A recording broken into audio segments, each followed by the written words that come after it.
Chris Paul signed to the San Antonio Spurs, and the age gap between him and Wemby is 19 years. But today it's 0, because Wemby will be teaming up with the rookie Chris Paul. Today we're going to see if Wemby can help Chris Paul get his first ring. In their first game together, Wemby put up 31 and 15, and Chris Paul had a double-double. I think this duo is going to be just fine. Chris Paul wins Rookie of the Year, averaging 13 points and 8 assists, and Wemby wins Defensive Player of the Year. Wemby also made the All-NBA first team. He was 4th in MVP, and the Spurs were the 13th seed. But things were looking bright as Wemby's up to a 95 overall and Chris Paul's up to an 85. And the Spurs start off the season 9-0. Wemby wins back-to-back Defensive Player of the Year awards. He also made the All-NBA first team again. And after having 34 wins last season, the Spurs were the 2 seed. And Chris Paul jumped from 13 to 18 points per game and from 8 to 10 assists per game. Whoa, whoa, whoa. The Timberwolves have Trae Young? They traded Cat for Trae Young. This Timberwolves lineup is actually stacked. Trae Young, Ant, and Gobert is crazy with Jaden McDaniels and Naz Reid. And with 47 seconds left, the Spurs are up 3, so we're going to hop into Wemby and Chris Paul's first playoff game together.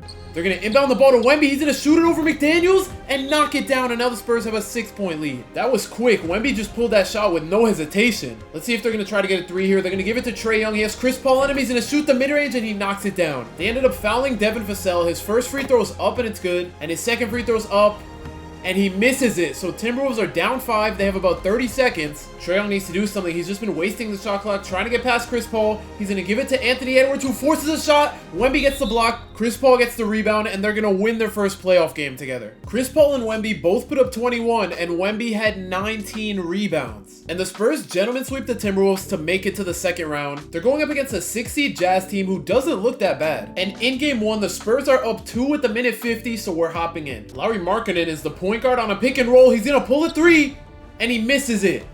Devin Vassell's going to pull the 3 over Colin Sexton, and it doesn't fall. Lauri Markkanen's going to use the screen. He's not going to pull a 3 this time. He's driving past Wemby, and he gets fouled. Lauri Markkanen's first free throw's up, and it's good. And here's his second free throw to tie the game, and we're tied at 111. CP3's going to go ahead and use the screen. He's going to drive past Tyus Jones, take the layup, and the Spurs are up by 2. Lauri's going to go ahead and use the screen again, drive. He takes the layup, and he misses it. The Spurs play great defense. Chris Paul's going to use the screen from Wemby again, pull the mid-range. That's his shot, and he knocks it down. The Jazz really need a score here if they want to stay alive. Keldon Johnson's playing great defense on Lauri. Lauri's going to pull the 3 and still make it over him. And now we have Chris Paul at the line. His first free throw's up, and it's good. And his second free throw's up. And we have a 3-point game, so the Jazz need a 3 here. They have no timeout. Tyus Jones, he's not going to pull the 3. Oh my gosh. Jalen Johnson shoots the 3 after the pump fake, and we have a tie game with 0.8 seconds. If Wemby or Chris Paul can get a shot off with 0.8 here, that would be nice. And they're going to go to Vassell from deep. He airballs the limitless 3 from 36 feet. Why is that the shot? And in overtime, we have a 3-point game with about a minute to go. Chris Paul's going to use the screen from Jonathan Isaac. Take the floater. That was such a bad shot. And now the Jazz have a chance to tie it up here. We got Devin Vassell and Lauri Markkanen who's going to pull the 3 and tie it up. Let's see if Chris Paul can redeem himself here. He's driving past Tyus. He's going to force another shot. And Wemby doesn't get the rebound. I don't know what Chris Paul's doing. 5 seconds left. Lauri's going to use the screen. He's going to drive. He's going to pull the mid-range. And he knocks it down with 1.5. All the Spurs need here is a 2. They're going to inbound it to Chris Paul for a deep 3. And he misses it. Chris Paul really just sold the game. He forced 2 shots and then he missed the game winner. That didn't matter though, because after that game, the Spurs would win 4 in a row to make the conference finals. And now they had to go up against Shea and the Thunder. In game 1, I don't know what happened. This game was not close at all. But with 42 seconds, the Spurs are only down 1.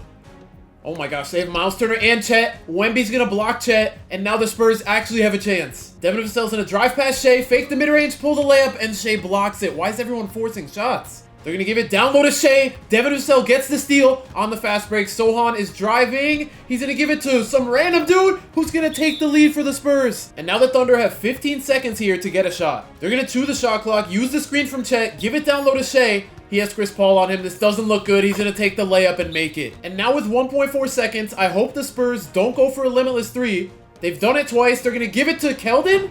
And he misses it. The Spurs just can't hit clutch shots. And the Spurs really got swept in that series. On to player progression. Wemby's up to a 96 and Chris Paul's up to an 89. And they got J-Dub in free agency. Wemby just can't stop winning Defensive Player of the Years. He dropped down to All-NBA second team though. And Chris Paul has yet to make an All-NBA team. The Spurs were the second seed again, winning 1 less game than last year. And the Thunder's record is way better than it was last year because they replaced J-Dub with Shaedon Sharpe. And speaking of the Thunder, it looks like we have a rematch of last year's conference finals. This team is borderline borderline unbeatable, the Spurs get swept again, and Chet wins back-to-back Finals MVPs. Wemby's up to a 97, Chris Paul's up to a 92, and at this point, all they have to do is get past the Thunder. Luka wins MVP on the Clippers. Wemby makes All-NBA second team. His scoring is kind of low for a 98 overall. Spurs are the second seed and Thunder are the 1 seed again. They're only 2 games better than the Spurs though. The Spurs barely make it out of the first round in a game 7 after being up 3-0, and they can't even make it out of the second round. And the Rockets beat the Thunder. Maybe the Rockets are the team to beat now. Wemby stays at a 97, but Chris Paul moves up to a 94. Wemby wins his 4th Defensive Player of the Year and averages a career high in points. He was second in MVP behind Luka, and Chris Paul's averages pretty much stay the same. The Spurs were better than the Thunder this season, and of course they have to go up against MVP Luka in the first round. They sweep them no problem though. In the second round, they're going up against the Grizzlies, and this actually looks like a pretty good team. They win in 6 though, and now they have to go up against the Rockets team that beat them. The Rockets were the 3rd seed when they beat them though, so they have gotten worse. And Wemby averages 31 in the series to win Western Conference Finals MVP, and him and Chris Paul are in their first finals together going up against the Cavs. Donovan Mitchell won Finals MVP back in Wemby and Chris Paul's first year together, so let's see if they can stop him from winning his second one. And the Spurs kept it close, but not close enough as the Cavs take game 1, and it wasn't even Donovan Mitchell, it was Kelly Oubre and Darius Garland that went off. Game 2, the Spurs blew out the Cavs by 20 points. Game 3, the Cavs win by 15, and Game 4, the Spurs barely win by 2. And now going into Game 5, the series is tied up at 2. Chris Paul drops 30 in a Game 5. The Spurs are up 3-2, so they're 1 win away. And in Game 6, the Spurs win the NBA Finals, and Wemby and Chris Paul win a ring together in their 5th season together. Wemby wins Finals MVP averaging 25 and 12, but if you want to see him win multiple Finals MVPs on his way to becoming the GOAT, click the video on the screen right now.